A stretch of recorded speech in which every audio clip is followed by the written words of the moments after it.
ఒకసారి ఆయనతో మాట్లాడే ప్రయత్నం చేద్దాం. సార్ నమస్తే అండి.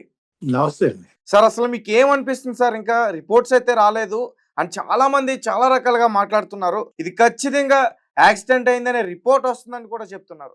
అసలు మీకు మీ అనుమానాలేంటి? మీరేం చెప్తారు? ఖచ్చితంగా యాక్సిడెంట్ అనే రిపోర్ట్ వస్తుందని చెప్పేవాళ్ళకి ఆధారాలు ఏంటండి?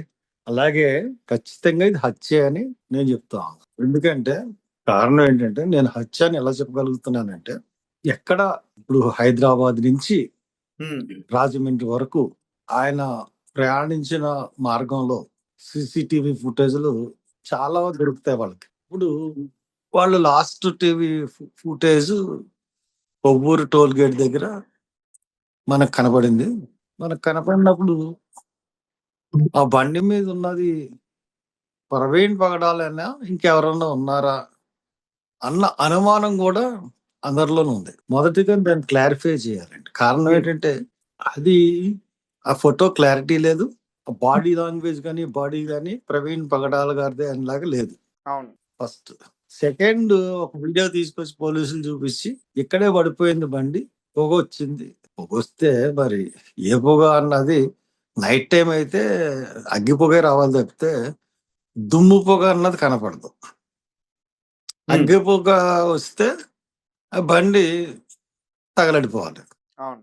అది చూపించారు ఫస్ట్ పోలీసులు. రెండోసారి ఇంకొక క్లిప్ తీసుకొచ్చి బండి లోనకెళ్ళిపోతున్నట్టుగా మెల్లిగా చాలా స్లోగా లోనకెళ్ళిపోతున్నట్టుగా కనపడింది. ఆ వీడియో చూస్తే అది పెద్ద ప్రమాదం లాగా అనిపిస్తుంది. అంటే ఇప్పుడు తగిలినంత దెబ్బలు తగలడానికి ఆ యాక్సిడెంట్ లో వీలు పడదు. చాలా స్లోగా వెళ్తుంది బండి. స్లోగా జారిపోయింది. జారిపోతే ఒక కాలు కొట్టుకుంటే కాలు ఇరిగిపోద్ది. అంతేగాని మొహం మీద దెబ్బలు ఉండడానికి ఆస్కారం లేదు. మొహం మీద దెబ్బలు ఉండడానికి ఆస్కారం లేదు. తల మీద దెబ్బలు ఉండడానికి ఆస్కారం లేదు. హెల్మెట్ ఉంది, షూస్ ఉంది. కాళ్ళు ఇరిగిపోవచ్చు, చేతులు ఇరగవచ్చు. అవును. హెల్మెట్ ఉంది కాబట్టి తలకు కూడా తల మీద దెబ్బలు తగలడానికి ఆస్కారం లేదు. ఇవన్నీ మనకి ఇంత క్లియర్ గా కనబడుతున్న తర్వాత ఇది హత్య అని చెప్పకుండా మనం ఎలాగా నమ్మగలుగుతామండి? పోలీసులు డాక్టర్స్ మీద ప్రెషర్ చేస్తున్నారు. ఇది యాక్సిడెంట్ అని పోస్ట్ మార్టంలో ప్రిలిమినరీ రిపోర్ట్ లో పోస్ట్ మార్టంలో చెప్పండి అని అంటున్నారు. ఫ్రమ్ ది బిగినింగ్ పోలీసులు ఇది యాక్సిడెంట్ అని చెప్తున్నారు. డాక్టర్ల మీద అదే ప్రెషర్ తీసుకొస్తున్నారు. అలాగే తీసుకురావడానికి గల కారణాలు ఏంటి? ఎందువల్లంటే పోస్ట్ మార్టం చేసిన HOD phone number, SP phone number ఈ ఇద్దరు కాల్ రికార్డులు తీస్తే మనకి క్లియర్ గా అర్థమైపోతుంది. అంత గవర్నమెంట్ ఎస్పీ మీద ప్రెషర్ తీసుకొస్తేనే కదా ఎస్పీ డాక్టర్స్ మీద ప్రెషర్ తీసుకొస్తున్నాడు.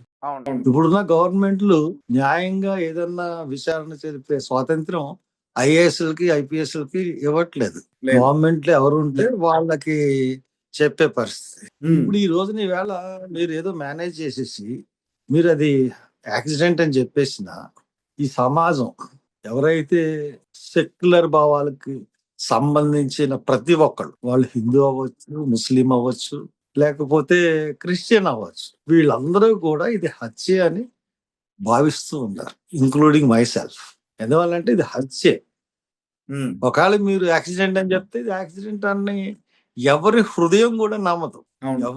ఎవ్వరు కూడా తమకు తామును మోసం చేసుకోలేరు. పదవుల్ని కాపాడుకోవడం కోసం కకృతపడి మీరు న్యాయాన్ని అన్యాయంగా మలుస్తారేమో గాని మాకేం పని ఉంటుంది? మేము న్యాయాన్ని న్యాయంగానే చూస్తాం, న్యాయాన్ని న్యాయంగానే మాట్లాడతాం, అన్యాయాన్ని ఎదిరిస్తాం.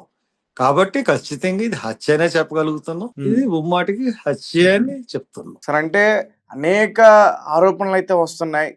మనం చూస్తూ ఉన్నాం. చాలా మంది ఫేస్‌బుక్‌లో పోస్టులు కూడా పెడుతున్నారు అతనికి సంబంధించి. గతంలో కూడా అతన్ని డైరెక్ట్‌గా చంపేస్తాం అంటూ కూడా పోస్టులు పెట్టారు. అది కూడా ఇతను రీపోస్ట్ చేసి బాధపడ్డారు అన్న విషయాలు తెలిసిన తర్వాత కూడా మరి ప్రాథమిక దర్యాప్తులో యాక్సిడెంట్ అనే విషయాన్ని మరి చెప్పారంటూ కూడా అంటున్నారు కదా! అంటే ప్రాథమిక రిపోర్ట్ ఇంకా రాలేదు. అలా చూస్తున్నారనుకోండి. ఇది ఏంటంటే యాక్సిడెంట్ అంటారు. అమ్మ ఇదేంటంటే యాక్సిడెంట్ దట్ ఈస్ ఎఫ్ఐఆర్. తర్వాత అనుమానాస్పద after investigation, after post mortem ఇచ్చి రిపోర్ట్ ప్రైమరీ రిపోర్ట్. ఆ ప్రైమరీ రిపోర్ట్ లో ఎందుకంటే ఎఫ్ఐఆర్ లో అది అనుమానాస్పద మృతి లేకపోతే యాక్సిడెంట్ అని చెప్పినా కానీ after post mortem primary report లో దెబ్బలు ఎక్కడెక్కడ తగిలినాయో దాన్ని బట్టి వాళ్ళు ఇది హత్య లేకపోతే ఆత్మహత్య అన్నది చెప్పడానికి ఆస్కారం ఉంటుంది. అందుకనే పోస్ట్ మార్టం రిపోర్ట్ గురించి అందరూ ఎదురు చూస్తున్నారు. కానీ ఆ పోస్ట్ మార్టం రిపోర్ట్‌ని మేనేజ్ చేయాలని చూస్తున్నారు. ఎందువల్లంటే ఎన్ని సార్లు ఫోన్ చేశాడు అని చెప్పాను. చాలా సార్లు ఫోన్ చేశాడు. ఆయన ఫోన్ చేస్తున్నప్పుడు నాకు సంబంధించిన ఒక మనిషి కూడా అక్కడున్నారు. ఇంకొక ఇదేంటంటే నైట్ సూపరింటెండెంట్‌ను, ఈ డాక్టర్ కలిపి ఎస్పీ దగ్గరికెళ్లారన్న ఒక ఇది కూడా పోలీసుల ద్వారానే మాకు తెలిసింది. ఓకే. సో, ఇయన్నీ చూస్తా ఉంటుంటే ఇది అంత వీళ్ళు అంత మాట్లాడుకొని అంత చేయాల్సిన అవసరం ఏంటి? ప్రెషర్ ఫ్రమ్ గవర్నమెంట్ ఉంది. యాక్సిడెంట్ కింద చూపించమని. ఈ ఫేస్‌బుక్ పోస్టుల్లో అవును మేమే చంపేసాం. ఎవరినైనా చంపేస్తాం. ఇలాగ మాట్లాడితే ఆయన ఏం మాట్లాడేవాడో నేను తప్పుడుగా ఎక్కడ చూడలే. ప్రతీదీ మేము చంపేస్తాం. ప్లాస్టర్ అనేసి ఒకడు మాట్లాడతాడు ఒక ఎదవ.